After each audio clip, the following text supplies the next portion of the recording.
Welcome back, everybody. This Week in America, website thisweekinamerica.us.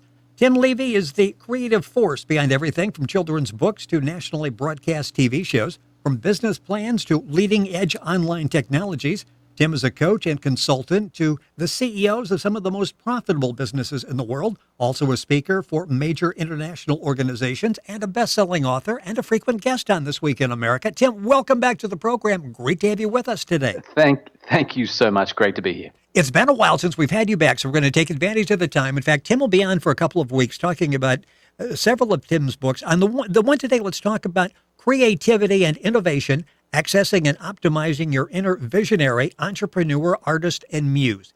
That's a fascinating book. These are all quick reads. They're all available at Tim's website. Just go to timlevy.net. And if you go there to timlevy.net/radio, you can enter to win some free books there as well. Let's talk about this book because it really sets up a connection between creativity and the personal energetic states that we've talked about before. Talk about what we're going to learn in this book.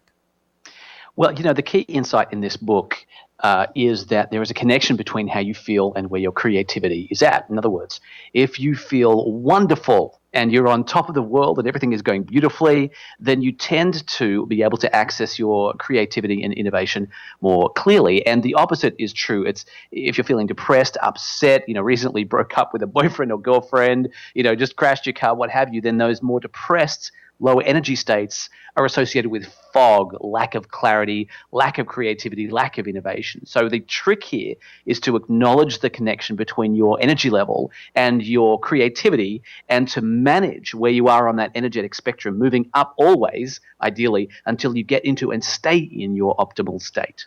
All of this in the book, Creativity and Innovation, Accessing and Optimizing Your Inner Visionary, Entrepreneur, Artist, and Muse. The book's available at timlevy.net. We all hit a creative block. I mean, we go in and we're thinking, okay, and sometimes we put way too much pressure on ourselves that, okay, we have to come up with ideas now.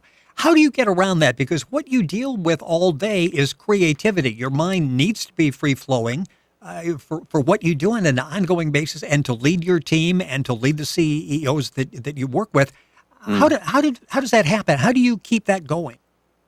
Well, the main thing is to understand this energetic spectrum and that there are 5 or 6 groups of things that you can do.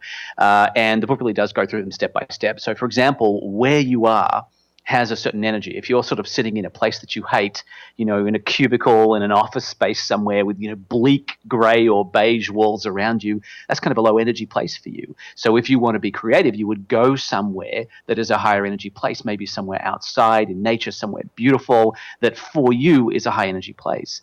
And for example, a second one of those big groups of things is what you eat. If you're eating, fatty foods and burgers and fries and, Doritos and Coke, these are things that aren't associated with long-term good energy. Whereas if you're eating, for example, fruits and vegetables and superfoods, a diet perhaps like the paleo diet or something like that, these are for most people a way of saying that your personal energy is important to you. So when you add up all of those different sets of tools, and there are quite a few, then they tend to move you to a better energetic place. And when you're in that place, you have really the best opportunity, the most likely state to have your optimal creativity and innovation. So there is a connection between that and lifestyle. Lifestyle has a lot to do with how we think and how productive we are. Absolutely. I went to a conference this past weekend called Summit Series, and it was amazing to me how incredibly high energy and how creative people were. We were on Powder Mountain, which is a beautiful natural outdoor environment. We had this amazing chef who had all organic foods. We had incredible people around us. We had great music, great fun. Everyone was high energy. And as a result, not only were they in their sort of best state for creativity and innovation, but throw in deep and easy relationships, throw in sort of abundant connections, throw in amazing networking. All of these things all happen at that same high energy state. Are there times when you really hit a wall where you're, okay, I am being somewhat productive, creatively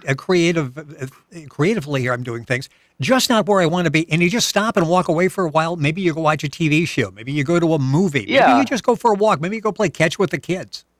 Absolutely. So if your energy is low, it's oftentimes, if you can, and not everybody can, it's oftentimes a best strategy is just to increase your energy first before you try and come back to that work. So you would leave whatever you're doing, leave the cubicle, leave the work, and go and do things that are high energy for you. That you might call them high energy rituals. So for me, for example, go somewhere nice, get a snack, talk to some high energy good people, but also I like to watch Mel Brooks movies. My little ritual is I love to laugh. The other thing, though, is if you do get blocked, if you get stuck, if you're low energy, one of the great solutions is actually to get some help.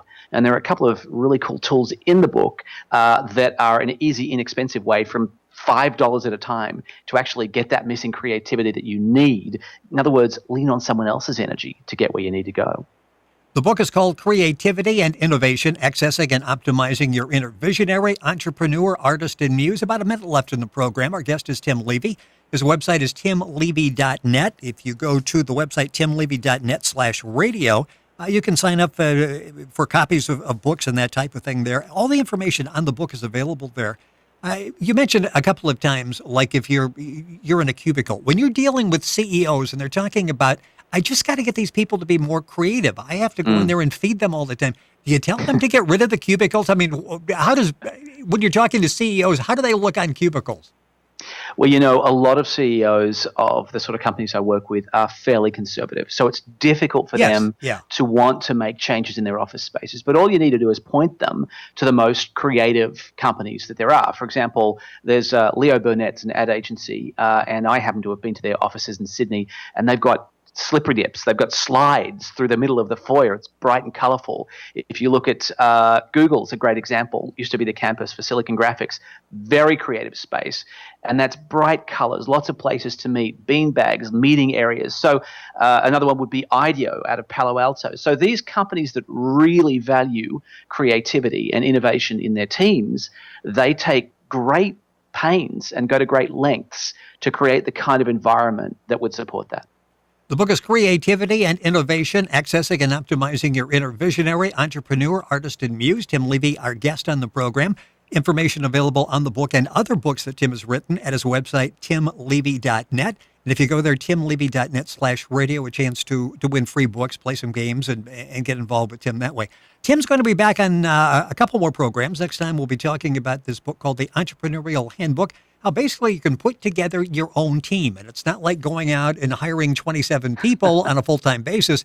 It's simple to do. The guidelines are there. We'll talk about it on the next program. Tim, always a pleasure. Thank you for joining us on the show. Thank you so much. You're listening to This Week in America, website thisweekinamerica.us.